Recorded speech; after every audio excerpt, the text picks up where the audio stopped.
देश में आम चुनाव की तारीखों का ऐलान कर दिया गया है। इस बीच तमाम राजनीतिक पार्टियों के नेता एक दूसरे पर जमकर सियासी तीर छोड़ने में लगे हुए हैं। एक तरफ पहले चरण के चुनाव 19 अप्रैल से शुरू होने वाले हैं, तो दूसरी तरफ नेताओं की जुबान जहरीली होती नजर आ रही है। कांग्रेस पार्टी, जो इस वक्त विपक्ष का सबसे बड़ा देश में दल है, लगातार चुनाव प्रचार के माध्यम से प्रधानमंत्री नरेंद्र मोदी की कार्यशैली को लेकर के सवाल खड़े कर रही है, तो दूसरी तरफ भारतीय जनता पार्टी अपने 10 साल के विकास के रिपोर्ट कार्ड को लेकर लोगों से रूबरू होती नजर आ रही है। इस बीच आपको बता दें कि प्रधानमंत्री नरेंद्र मोदी ताबड़तोड़ देश भर में रैलियां कर रहे हैं। इसके साथ साथ कांग्रेस पार्टी के तमाम दिग्गज नेता, चाहे राहुल गांधी हो या फिर प्रियंका गांधी, मल्लिकार्जुन खड़गे हो या फिर सोनिया गांधी, तमाम नेता मंच पर उतर चुके हैं और प्रधानमंत्री को सीधा टारगेट करते नजर आ रहे हैं। आपको बता दें कि आज जयपुर में कांग्रेस पार्टी की एक विशाल रैली का आयोजन किया गया। इस दौरान तमाम राजनेताओं ने जमकर मोदी सरकार पर तीर छोड़े हैं। प्रियंका गांधी, कांग्रेस पार्टी की महासचिव, क्या कुछ कहती नजर आ रही हैं प्रधानमंत्री की कार्यशैली को लेकर, सुनिए जरा। जितनी भी स्कीमें हैं बड़े बड़े उद्योगपतियों के लिए बनी हैं, ये कहते हैं आपको 5 किलो राशन देंगे लेकिन आपको रोजगार नहीं देंगे, आपके बच्चों को अपने पैरों पे खड़े होने का मौका नहीं देंगे। तो आपको अब जो समय आ गया है कि आपको जागरूक बनना है, यह आप बहुत अच्छी तरह से समझ लीजिए। जब हम न्याय की बात करते हैं, हम ये कह रहे हैं, ये पहचान कर कह रहे हैं कि आपके जीवन में अन्याय हो रहा है, चाहे वो गरीब हो उसकी सुनवाई नहीं है, चाहे कमज़ोर हो उसकी सुनवाई नहीं है, मजदूर की सुनवाई नहीं है, आज स्त्री की सुनवाई नहीं है, उसकी कहानी कोई नहीं सुनाता, आपको कहीं नहीं दिखेगा मीडिया में, टीवी में। और भाजपा के नेता आपसे ये बातें नहीं करेंगे। चाहे ड्राइवर हो, ऑटो का ड्राइवर हो, चाहे माली हो, चाहे बढ़ई हो, चाहे हस्तकला में कोई काम कर रहा हो, इनकी कहानियां आप सुनते नहीं हैं। इसीलिए हमने अपने जो न्याय पत्र में लिखा है वो इन्हीं की कहानियों के तहत, इन्हीं के अनुभव पर लिखा है। आपकी ही आवाज है इस घोषणा पत्र में, इस न्याय पत्र में। भाजपा के नेता मोदी जी एक खोखले संसार, एक खोखली दुनिया में रह रहे हैं। गाजे बाजे में, शोहरत में आपको सिर्फ अच्छा दिखता है, बड़ी बड़ी इवेंट बाजी दिखती है। सच्चाई छुपाने के लिए है ये, और जितने भी प्रयास हैं वो सिर्फ सच्चाई छुपाने के लिए है। आज पूरे विपक्ष पर हमला है, दो मुख्यमंत्री जेल में हैं, कहते हैं भ्रष्टाचार पर वार है, लेकिन सब भ्रष्टाचारी अपनी पार्टी में इकट्ठा कर रहे हैं। सारी पार्टियों के जितने भ्रष्टाचारी हैं उनको सब न्योता देके, वो निमंत्रण देके ले रहे हैं, और अचानक उनकी पार्टी में जाते ही स्वच्छ हो जाते हैं, कोई उनके बारे में सवाल नहीं उठाता। तो ये बहाना है, ये पूरा बहाना है कि इनकी दुनिया सक्षम रहे, बड़े बड़े उद्योगपतियों की, इनकी, और वो भी गिने चुने उद्योगपति हैं, सारे उद्योगपति नहीं हैं। बहुत सारे ऐसे उद्योगपति हैं जो देश के लिए दिन रात काम करते हैं, जो रोजगार बनाते हैं। इनके जो गिने चुने मित्र हैं उनको सारी संपत्ति सौंपी जा रही है। ये उन दूसरे उद्योगपतियों के साथ भी अन्याय है। तो ये पूरी जो परिस्थितियां हैं देश की, इनको समझने की बहुत खास ज़रूरत है। आज जो आप वोट डालने जा रहे हैं, वो वोट इस देश के लोकतंत्र को बचाने के लिए जा रहा है।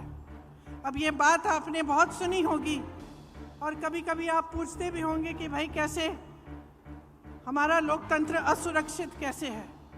तो ये असुरक्षित इसलिए है क्योंकि जितनी भी ऐसी संस्थानें हैं और जो बड़ी बड़ी इंस्टीट्यूशंस हैं जो लोकतंत्र को बचाने के लिए हैं, उनको कमज़ोर किया गया है, उनका गलत तरह से इस्तेमाल हो रहा है। आज ये नौबत आ गई है कि जनता को ईवीएम पे भी भरोसा नहीं है। तो सुना आपने, प्रियंका गांधी लगातार कहती नजर आ रही हैं कि मोदी सिर्फ अपने मित्रों के लिए काम कर रहे हैं, अपने मित्रों को फायदा पहुंचा रहे हैं।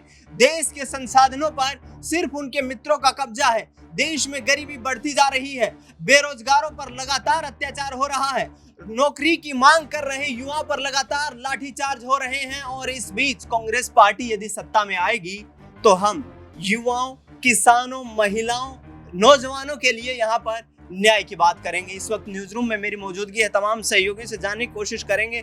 अमन जी मेरे वरिष्ठ सहयोगी मेरे साथ। अमन जी, जिस तरीके से देखा प्रियंका गांधी आग बबूला होते हुए प्रधानमंत्री की कार्यशैली को लेकर सवाल खड़े करती नजर आ रही है, क्या कांग्रेस पार्टी की वापसी तमाम दिग्गज नेता एक साथ यहाँ पर बीजेपी को घेर कर करवा सकते हैं? देखिए, जाहिर सी बात है, क्योंकि जो मैनिफेस्टो आया है, जिसका नाम उन्होंने जिस तरह से न्याय रखा है, वो अपने आप में ये बताता है कि कहीं ना कहीं कांग्रेस पार्टी बीजेपी को घेरने का पूरा बंदोबस्त कर रही है। लेकिन मुझे लगता है दिनेश जी कि ये नाकाफ़ी हो रहा है, क्योंकि उनके अंदर खाने में अगर देखा जाए तो बड़े बड़े नेता पार्टी छोड़कर जा रहे हैं। वहीं कांग्रेस पार्टी को इस बात का कोई गम ही नहीं है कि उनके पास से संजय निरुपम चले जाते हैं, गौरव वल्लभ चले जाते हैं और तमाम सारे बड़े नेता विजेंद्र चले जाते हैं। तो ये बताता है कांग्रेस पार्टी किस तरह से लापरवाही के तौर पर काम कर रही है। हरीश रावत जो एक बड़ा चेहरा है उत्तराखंड से कांग्रेस पार्टी के लिए, वो भी यही बात कह रहे हैं कि कांग्रेस पार्टी कहीं ना कहीं अपनी जो चीज़ें हैं, जो मुद्दे हैं, उनको सामने रखने से जो इस समय होना चाहिए उस तरह की सजगता उनके अंदर नहीं है। इसीलिए लगातार कांग्रेस पार्टी बैकफुट पे जा रही है। अब आप देखिए कि बिहार के अंदर पप्पू यादव कब से ये बात कह रहे हैं कि उनको पूर्णिया सीट मिलनी चाहिए, लेकिन आरजेडी अपना प्रभाव दिखाते हुए और उस सीट पर अपना प्रत्याशी उतार देती है। पप्पू यादव अलग थलग पड़ जाते हैं। कन्हैया कुमार के बारे में कहा जा रहा है कि वो दिल्ली से चुनाव लड़ सकते हैं, लेकिन बेगूसराय में अगर वो चुनाव लड़ें तो ज़्यादा इम्पैक्ट छोड़ सकते हैं, लेकिन वहाँ पर सीपीआई ने अपना उम्मीदवार उतार दिया है। तो कांग्रेस पार्टी को जिस तरह से जो क्षेत्रीय दल हैं वो दरकिनार कर रहे हैं, उससे ये जरूर पता चलता है कि कांग्रेस पार्टी जो ताकतवर एक समय महत्वपूर्ण और बड़ी पार्टी हुआ करती थी, उसने अपना जो आत्मसम्मान है वो कहीं ना कहीं खो दिया है। और तमाम जो बड़े नेता हैं जो पार्टी छोड़कर जा रहे हैं वो यही बात कहते हुए नजर आ रहे हैं कि जो दौर है उसके हिसाब से कांग्रेस पार्टी काम नहीं कर रही है और अभी भी जो पुराना ढल रहा है उसी पर चलते हुए नजर आ रहे हैं। इससे कोई बहुत बड़ा काम नहीं होने वाला। लेकिन प्रियंका गांधी चूंकि एक बड़ा चेहरा है, एक बड़ा नाम भी है, पीएम मोदी के ऊपर उन्होंने बात कही है कि जितने भी भ्रष्टाचारी हैं वो बीजेपी के अंदर जा रहे हैं। आखिर कैसा ये खेल है कि जिनको आप कल तक कहते थे ये सब चोर हैं, वही आपकी पार्टी में शामिल हो जाते हैं। तो कई तरह के मुद्दे हैं जिस पर वो घेर तो रही हैं,